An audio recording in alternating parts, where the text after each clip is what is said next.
In February 2026, Mexico erupted. Highways blocked. Buildings set on fire. American tourists carjacked at gunpoint. Cities in lockdown across 20 states, all because one man was dead. His name was Nemesio Ruben Oseguera Cervantes. The world knew him as El Mencho, the most wanted criminal in Mexico and one of the most dangerous drug lords on the planet. This is his story. Who he was, what he built, and what his death means for Mexico right now. El Mencho was born on July 17, 1966, in the western Mexican state of Michoacán, a region long tied to organized crime. He grew up poor, dropped out of primary school, and spent his early years growing avocados. But that didn't last. At some point he crossed into the United States illegally. By the 1990s, he was already deep in drug trafficking. In 1994, he was convicted in California for conspiracy to distribute heroin and served 3 years in a U.S. federal prison. After his release, he was deported back to Mexico.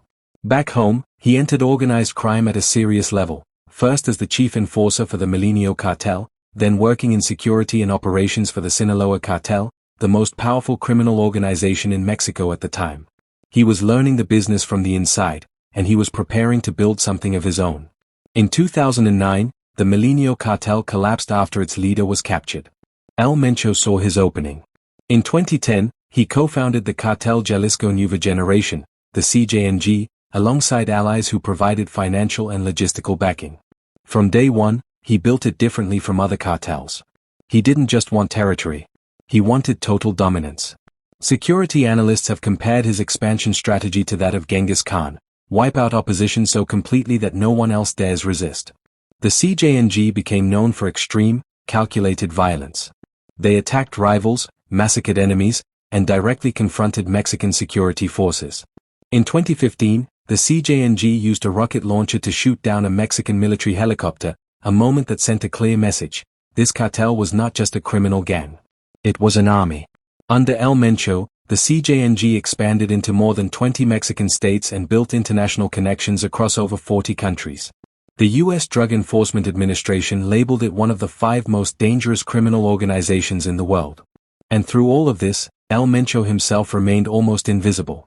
So few photographs of him exist that he became something of a ghost, one of the most powerful criminals alive, and one of the hardest to find.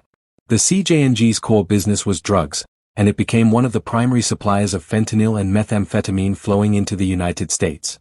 Precursor chemicals were imported mainly from China, processed in Mexican labs, and shipped north, fueling the synthetic drug crisis that has killed hundreds of thousands of Americans. The U.S. government took it seriously. In 2022, El Mencho was indicted in the United States on charges of conspiracy to manufacture and distribute methamphetamine, cocaine, and fentanyl. A $15 million bounty was placed on his head by the U.S. government. Mexico offered the equivalent of 300 million pesos. And yet, no one could catch him. He avoided phones, moved constantly, and hid in the mountains of Jalisco. 4 years, he was the most wanted man in Mexico, and he stayed free. While El Mencho stayed in the shadows, his family was not so lucky. His son, known as El Menchito, was arrested and extradited to the United States in 2020, where he is currently serving a federal prison sentence. His wife was arrested in Mexico on money laundering charges in 2021. His brother Antonio, known as El Tony Montana, was captured in Guadalajara in a military raid in 2022, then extradited to the United States in February 2025. Days later, another brother, Abraham, was recaptured by Mexican authorities. Both brothers were considered key figures in the cartel's money laundering and logistics operations. And in November 2024, his son-in-law was arrested in California, having faked his own death in Mexico and been living under a false identity in the U.S. alongside El Mencho's daughter. He later pled guilty to international money laundering conspiracy. One by one, the people closest to El Mencho were gone. And in February 2025, the United States officially designated the CJNG as a foreign terrorist organization, a significant escalation. The walls were closing in.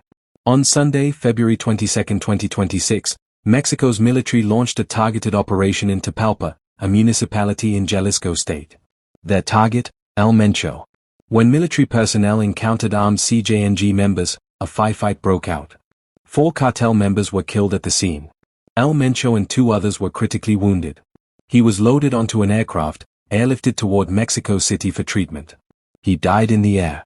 Nemesio El Mencho Oseguera Cervantes was pronounced dead on February 22, 2026. He was 59 years old. Within hours, the CJNG unleashed coordinated retaliation across the country. Cartel members set up roadblocks in 20 states, torching businesses, gas stations, and stores, including a Costco in Puerto Vallarta. One American tourist told CNN that armed gunmen forced him out of his car at gunpoint and set it on fire to use as a roadblock. He had been on his way to go whale watching. 25 members of Mexico's National Guard were killed in Jalisco in the immediate aftermath, a devastating toll that showed just how powerful the cartel remained, even without its leader. Mexican President Claudia Sheinbaum addressed the nation, urging calm and confirming that security forces remained in control. El Mencho's death is historic. But experts are warning, it is not the end of the CJNG. El Mencho ran his cartel in a deeply centralized way, it revolved around him. With his son in prison, his brothers in custody, and his son-in-law facing sentencing, his line of succession is broken. Security analysts say 4 CJNG commanders are now potentially vying for control, raising the risk of an internal power struggle. There's also the threat of rival cartels, particularly the Sinaloa cartel, moving in on CJNG territories, from Pacific ports to key border crossings. That kind of contest could trigger another wave of violence across Mexico. Mexico has seen this before. When El Chapo was taken down, the Sinaloa cartel fractured. When Pablo Escobar died in Colombia, the violence didn't stop, it shifted and spread. As one analyst put it bluntly, El Mencho's removal is like saying a company will fail because you took out the CEO. The flow of drugs will continue. The question is no longer whether Mexican drug trafficking continues. The question is, how violent does the transition get? Nemesio El Mencho Oseguera Cervantes was born in poverty in Michoacán, convicted in California, deported back to Mexico, and went on to build one of the most powerful and brutal criminal organizations the world has ever seen. He died on February 22, 2026, killed in a military operation in the mountains of Jalisco. His cartel is still standing. His commanders are still armed. And Mexico is holding its breath. Whether his death brings peace or unleashes something worse, we'll be watching closely. If this video informed you, drop a like and subscribe for more. And let us know in the comments, do you think El Mencho's death will make Mexico safer, or will it only make things worse?